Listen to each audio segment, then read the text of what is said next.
பிறவி இதய நோயால் பாதிக்கப்பட்ட குழந்தைகளுக்காக நெல்லை கிருஷ்ணா மருத்துவமனையில் குழந்தைகளுக்கான மாபெரும் இலவச சிறப்பு இருதய சிகிச்சை மருத்துவ முகாம் நடைபெற்றது.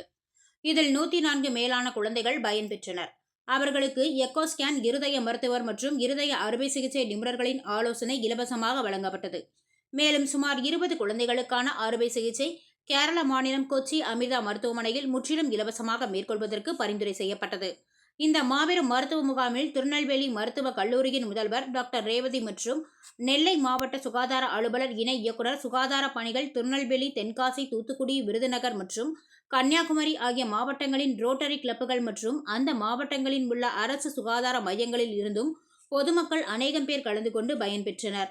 இம்மருத்துவ முகாமிற்கான அனைத்து ஏற்பாடுகளையும் கிருஷ்ணா மருத்துவமனையின் நிர்வாக இயக்குநர்கள் doctor Raju, doctor Pradeep, doctor Prasanna மற்றும் மருத்துவமனையின் நிர்வாகத்தினரும் இணைந்து, மேலும் சௌமி குழந்தைகள் இருதய மையம் இயக்குநர் டாக்டர் பாலகணேஷுக்கு சிறப்பு பாராட்டுகள் சேர வேண்டும்.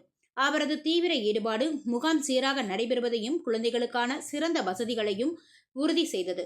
மேலும் டாக்டர் ஆர். கிருஷ்ணகுமார் தலைமையில் அமிர்தா மருத்துவ குழுவினர், டாக்டர் பிரிஜேஷ், டாக்டர் பாலாஜி ஸ்ரீமுருகன் ஆகியோரின் அர்ப்பணிப்பு பாராட்டத்தக்கது. இந்த மாபெரும் மருத்துவ முகாமானது நிறுவன தலைமை, மருத்துவ நிபுணத்துவம் மற்றும் சமூக பங்கேற்பு ஆகியவற்றை ஒன்றிணைந்து தேவைப்படும் குழந்தைகளின் ஆரோக்கியத்தை பாதுகாப்பதில் கூட்டு சுகாதார சேவைக்கு ஒரு சிறந்த உதாரணமாக திகழ்கிறது.